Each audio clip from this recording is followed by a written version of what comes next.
Hey guys, how's it going? Welcome to Evening Devotion. If you saw the short I posted today, that was just something that just kind of hit me when I was listening to Amir Sarfati's Easter message. And I thought, man, that kind of has some similarities there, some connections there. And I think we're seeing basically a repeat performance of then. Now, I mean, obviously, we're not like Rome was back then, but we're kind of getting close to it. And, Rome fell after it turned 250, and we turned 250 this year. I don't know. Just some very interesting parallels there. This side of heaven, we're not going to know everything, but on the other side, we will. But how interesting that more and more this stuff starts to come to light, and more these details start to become more prevalent, Interesting stuff. Very interesting stuff. Tonight we're going to be reading out of Song of Solomon 5:6. I called him, but he gave me no answer. I opened for my beloved, but my beloved had turned away and was gone. My heart leapt up when he spoke. I sought him, but I could not find him.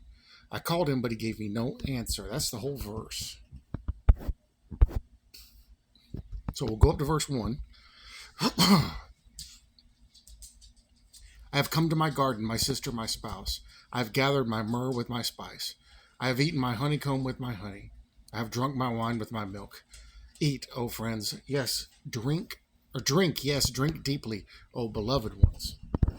So who's he talking to? O beloved ones. I thought this was Solomon and the Shulamite girl talking to each other. He's talking to multiple people here, a group of people, maybe because it's a message to believers. Just saying, verses like that at the end of it leads me to think it's talking about believers, and it's not just between the two people. Maybe they knew they were doing that back then. Maybe they didn't. I don't know. The bride searches for her beloved. Verse 2, I sleep, but my heart is awake. That's us right now. It is the voice of my beloved. He knocks, saying, open for me, my sister, my love, my dove, my perfect one. For my head is covered with dew, my locks with the drops of the night. I have taken off my robe, how can I put it on again? I have washed my feet, how can I defile them? My beloved put his hand by the latch of the door, and my heart yearned for him. I arose to open for my beloved, and my hands dripped with myrrh, my fingers with liquid myrrh, on the handles of the lock. I opened for my beloved, but my beloved had turned away and was gone. My heart leapt up when he spoke. I sought him, but I could not find him. I called him, but he gave me no answer. The watchmen who went about the city found me. They struck me, they wounded me. The keepers of the walls took my veil away from me. I charge you, O daughters of Jerusalem, if you find my beloved, that you tell him I am lovesick. What is your beloved more than another beloved, O fairest among women? What is your beloved more than another beloved, that you so charge us? And then the bride praises her beloved. Interesting book. I think there's a lot more there. I don't think we're giving it the credit it's due. Prayer sometimes tarrieth like a petitioner at the gate, until the king cometh forth to fill her bosom with the blessings which she seeketh. The Lord, when he hath given great faith, has been known to try it by long delayings. We come under tests of faith all the time. He has suffered his servants' voices to echo in their ears as from a brazen sky. They have knocked at the golden gate, but it has remained immovable, as though it were rusted upon its hinges. Like Jeremiah, they have cried, thou hast covered thyself with a cloud, that our prayer should not pass through. Thus have true saints continued long in patient waiting without reply. I think a lot of us know exactly what that means.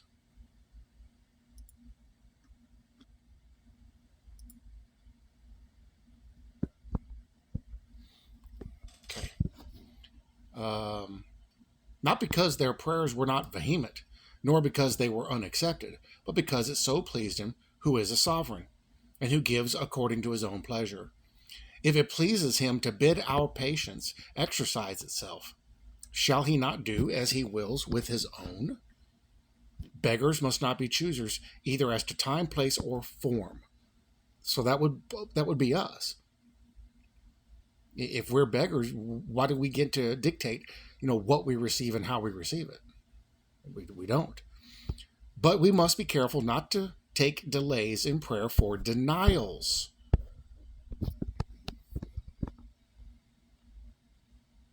That's pretty good and is true. We must be careful not to take delays in prayer for denials. You can't just immediately assume God said no if it doesn't happen right away. It may take a while. It may take a while. God's long-dated bills will be punctually honored. We must not suffer Satan to shake our confidence in the God of truth by pointing to our unanswered prayers, and he will use those against us. Unanswered petitions are not unheard. Look at what that says. Unanswered petitions are not unheard. God keeps a file for our prayers. They are not blown away by the wind. They are treasured in the king's archives. This is a registry in the court of heaven wherein every prayer is recorded. Tried believer, thy Lord hath a tear bottle in which the costly drops of sacred grief are put away, and a book in which thy holy groanings are numbered. Remember, the Bible tells us this. By and by, thy suit shall prevail. Canst thou not be content to wait a little while, or to wait a little? Will not thy Lord's time be better than thy time? By and by he will comfortably appear to thy soul's joy, and make thee put away the sackcloth and ashes of long waiting, and put on the scarlet and fine linen of full fruition. And that time is coming, guys. That time is coming. Let's look at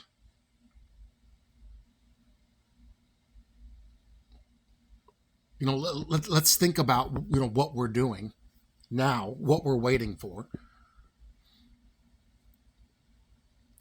and how people are getting impatient, and people are tired of waiting, and they're tired of watching, and I think a lot of us jumped the gun in the beginning. Everybody got excited on the bandwagon when we hit that 71st year. They thought that was going to be it, not realizing there's a whole other 10-year block that applies to. And a lot of people are struggling. A lot of people are having issues with that. Well, we need to consider he's worth waiting for. He's worthy of our patience. And he has put these things in his own time. These things aren't for us to know. And no one will know when this time comes. The most pertinent one we're watching for is the removal of the church. These things are in his knowings, not ours. But how much more will the joy be when the time does come? How much more will the excitement be and the rejoicing when the time does present itself?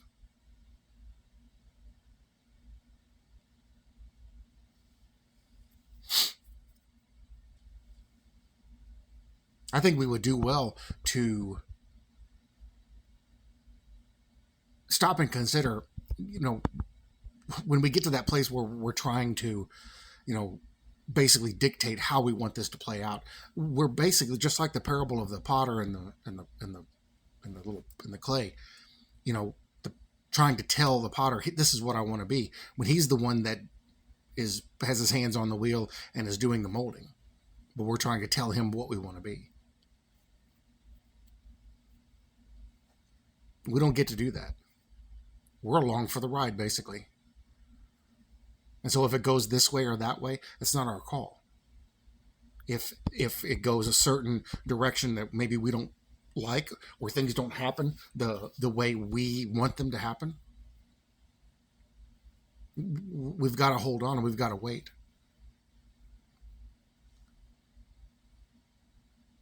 We've got to not be so quick to jump on that, pouting and getting upset because things didn't happen the way we thought they would, or the next date comes and goes and everybody gets bent out of shape about it.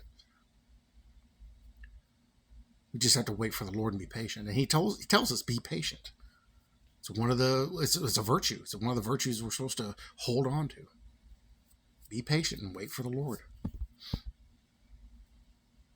So just because he doesn't answer doesn't mean he's ignoring us. And it doesn't mean that he's not going to answer. And it doesn't mean he said no.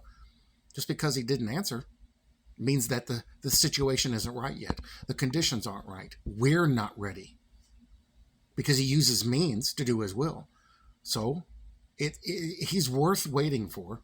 And if we wait, how much better will it be when he does answer? See, again, it comes down to something I've talked about many times, that our perspective, is very short-sighted.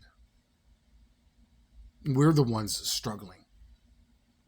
And Lord, I'm sorry that we are this way, that we're so impatient, that we do struggle with such short-sighted perspectives. But your word tells us the truth, Lord. Your word tells us what to do. And I pray that we listen to it and that we do what it says.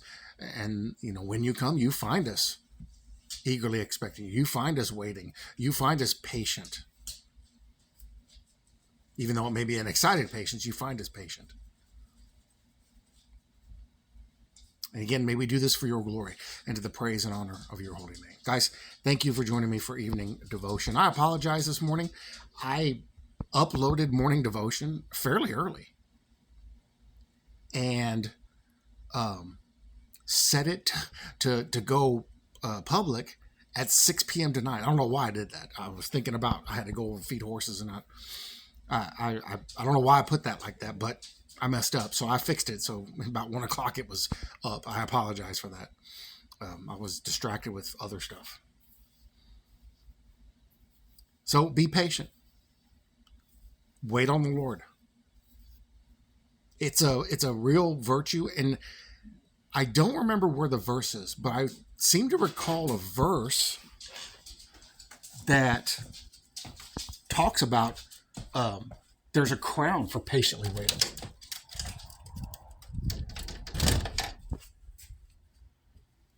I'm not 100% sure where it is, but I seem to recall there being a verse in the Bible of a crown for having patience. So it's a good thing for us to be patient and wait. We're not going to be perfect at it, but again, it's to the glory of the Lord for us to do so. So let's glorify our Lord. Let's glorify him in everything, including being patient and waiting for him, because the joy and the rejoicing will be that much better if we do. I love you all very much. I bless you all in Jesus' name. I'll see you in the next video.